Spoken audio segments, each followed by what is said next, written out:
Bismillahirrahmanirrahim. Assalamualaikum warahmatullahi wabarakatuh. Alhamdulillah bertemu kembali dengan saya dari RSU Bekti Law Office and Partner.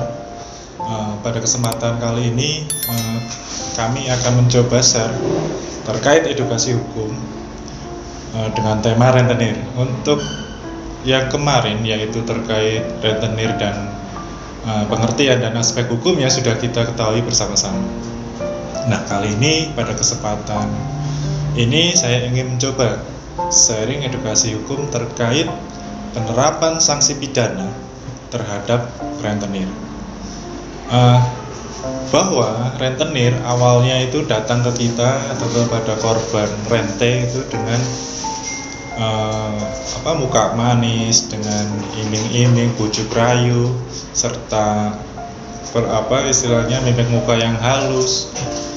Namun pada kenyataannya setelah para korban rente ini mengalami kesulitan bayar, maka mereka tidak segan menunjukkan kekasarannya, menunjukkan kekejamannya. Istilahnya ketika para korban tidak bisa membayar, yang tadinya domba berubah menjadi serigala, yaitulah rentenir seperti itu. Nah, banyak kasus-kasus di mana para korban ini dengan mudahnya meminjam ke rentenir. Banyak faktor ya. Satu, kemudahan mereka ketika meminjam. Biasanya cuma memberikan fotokopi, memberikan KTP, jaminan KTP ya. Atau ada juga kasus pernah saya temui, dia hanya menjaminkan kartu keluarga, buku nikah juga ada yang seperti itu, macam-macam cara ya. Nah, kemudahan yang berikutnya itu prosedur ya. Prosedur tidak bertele-tele seperti kita meminjam di lembaga resmi atau perbankan. Kalau rentenir ya itu cukup 5 menit bisa langsung cair seperti itu.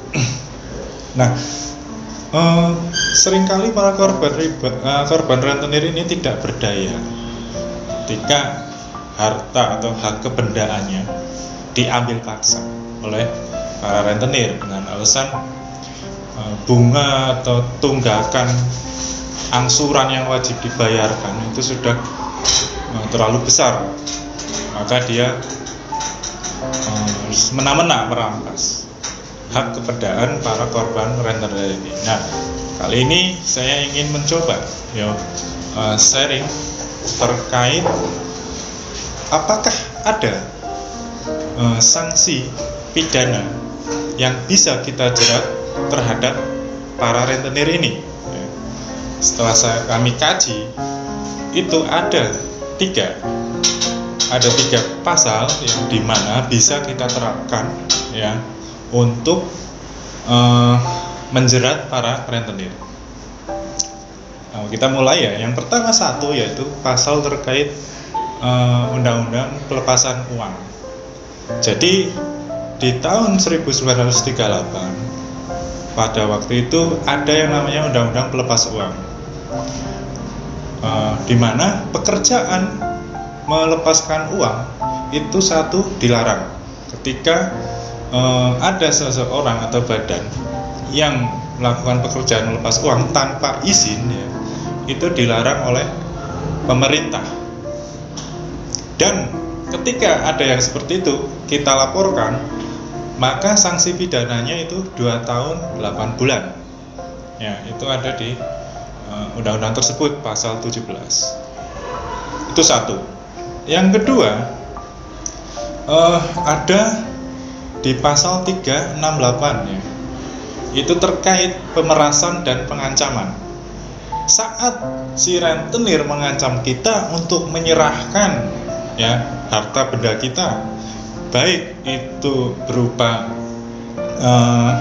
hak kebendaan benda bergerak maupun tidak bergerak. Misal diancam untuk menyerahkan SHM atau menyerahkan unit ya, baik unit kendaraan ya, maka kita bisa memakai pasal ini, yaitu dugaan tindak pidana pemerasan dan pengancaman.